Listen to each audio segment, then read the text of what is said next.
Welcome to the 2025 Toyota Corolla Cross Hybrid. It's been a couple of years since we've had one of these on the channel, so it's a good time to get a 2025 version, and especially with affordability of cars being a key item for at least some consumers. Again, another good reason to have something quote-unquote affordable on the channel. Last time we did one of these was 2023, so let's jump into what's new for 25, the perks, quirks, and irks, pricing, touch on competition, and that should wrap us up.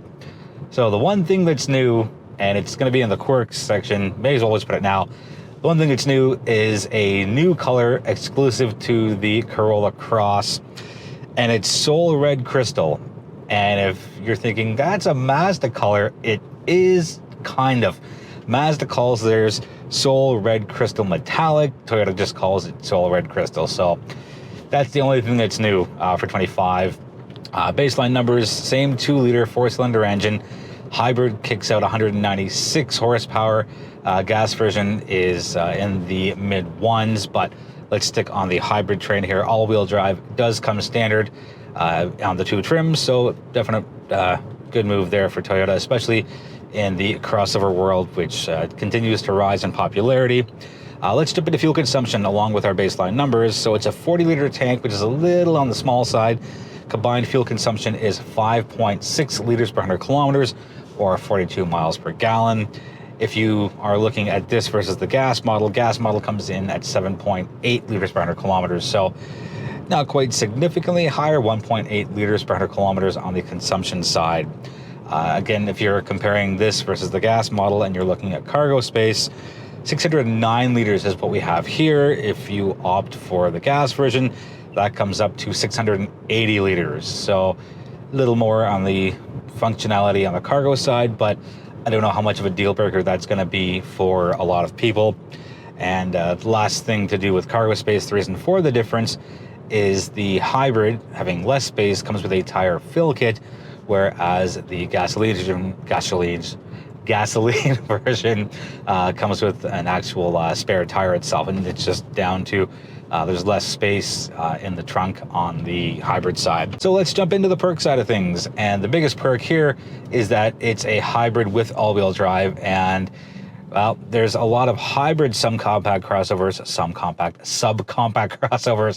and there's a lot of all-wheel drive subcompact crossovers, but the Corolla Cross does it both. It's extremely easy to drive due to its smaller footprint, so whether it's parallel parking, reversing in, pulling in forward in a parking lot in a busier street, on some parts of the city that only have parallel parking, I'm going to say that it's been a breeze to drive. You know exactly what the Corolla Cross is going to do and how it's going to do it, so it's very predictable, which I think is a good thing. The last thing you want is to have some surprises and not be fully comfortable with the vehicle you're in. But the Corolla Cross, it's as advertised, very nimble, very easy to maneuver in heavy urbanized areas.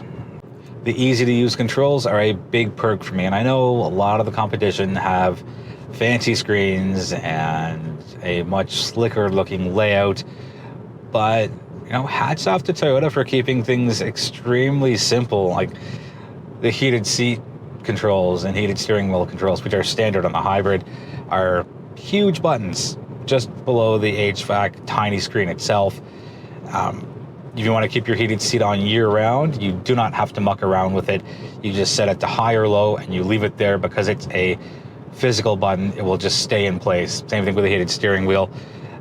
The infotainment, very easy to use. It's not the biggest screen, and as you can see through how I've framed the shot, it does stand out a little higher, which is why you're getting the top portion of the infotainment screen in the bottom portion of the frame here. And you know, that's okay with me because it keeps my eyes higher as far as a vantage point instead of looking down.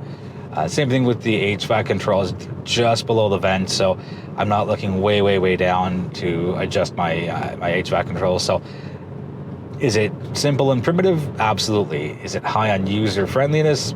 Absolutely. A lot of standard features on the Corolla Cross Hybrid. You get your wireless Apple CarPlay, wireless Android Auto, heated front seats, heated steering wheel. You get Toyota Safety Sense 3.0, which has pretty much all the things that you need on a daily basis. You also get the automatic high beams. You get your radar cruise control as well. So you're not really sacrificing anything on the safety side for picking the Corolla Cross Hybrid. Final perk will be on the ground clearance of 8 inches. So, you know, if you do want the all-wheel drive because you get a lot of snow wherever it is you live, having that extra ground clearance versus a sedan, definite perk. On to the Quirk side of things, and there are 7 places on this vehicle that say Corolla Cross. One is in the engine bay. There's one in each of the headlight assembly pieces. There are one on each of the C-pillars right at the top. There's one on the trunk lid, and there's one dead center at the top of the bumper. I don't know why there needs to be 7.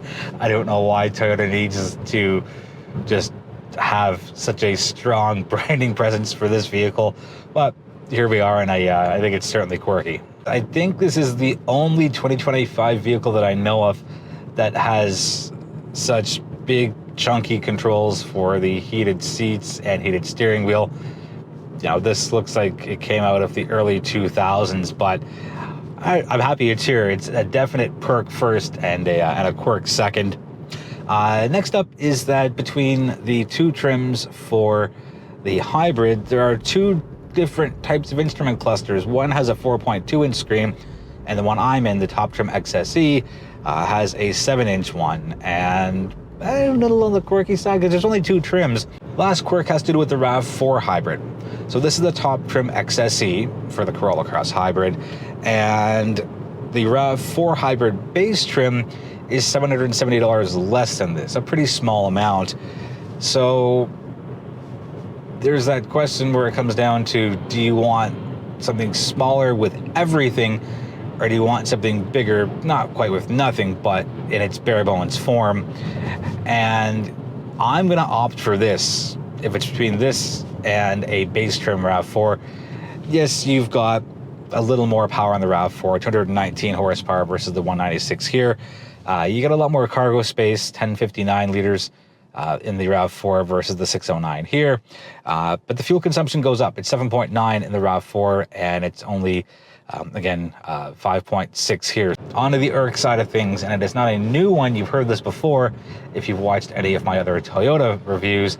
The entire steering wheel here is not heated. The tops and bottoms do not have those heating coils, whereas the sides do.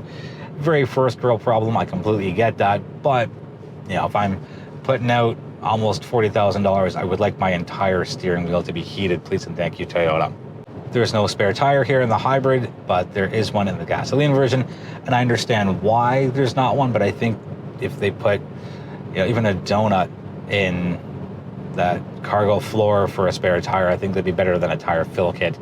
This is a partial Irk, and it's not really a knock against Toyota fully, it's just more of an observation. It's got a pretty dull drive feel, and that's okay because it's not what the Corolla Cross Hybrid excels at. It excels at so many other things, but if something a little on the lively side is on your list for subcompact crossovers, Corolla Cross really doesn't do it all that well. It's a comfortable drive, but compared to, let's say, the Mazda CX-30 or even the Hyundai Kona or the Kia Seltos, there's a little more of an exciting feeling. Onto the pricing side, so the SE, which is the base trim, comes in at $34,645 for a Canadian MSRP. The XSE, again, which is what I have here, up a little bit to $37,405, a difference of $2,760. So I'm happy there's a small gap, as opposed to going to a $4,000, $5,000, $6,000, $7,000 gap to go from one trim to the next. So Toyota has certainly made it realistic if you do want some of the extra bells and whistles that you get here in the XSE, like the upgraded audio system from JBL, the single panel sunroof, the soft tech seats instead of the cloth seats, and a few other things. Compare that to the Kia Niro Hybrid front wheel drive, and the top trim there is $39,495. So a couple $1,000 more, but you only get front wheel drive. And yes, Kia has more of an advantage on the tech side of things, but again, if you're looking for something that has high user friendliness and you don't care for all the latest and greatest on the technology side and the screen side and controlling a bunch of things through that actual infotainment screen itself, maybe the Corolla Cross Hybrid is for you. On the competition side, the Mazda CX-30, Subaru Crosstrek, and Nissan Kicks, they all offer all-wheel drive, but no hybrid offering. And the Kia Seltos, Honda HR-V, Hyundai Kona, they're also in the mix as well. So there's no shortage of choice here if you are looking for a subcompact crossover. But if all-wheel drive is a must-have for you and a hybrid powertrain is also a must-have for you, well, Corolla Cross Hybrid, it's kind of got it all for you. So it really comes down to a trade-off as to what you need versus what you want. And on that note, that's going to wrap it up for the review on the 2025 Toyota Corolla Cross Hybrid. Let me know if you have any questions on what you've seen. I'm happy to get you answers as soon as possible, and always happy to engage in respectful conversation online. I thank you for the support. I invite you to join our social media platforms. Without you, there is no modern motoring. So thank you, I appreciate you, and I look forward to seeing you in the next video.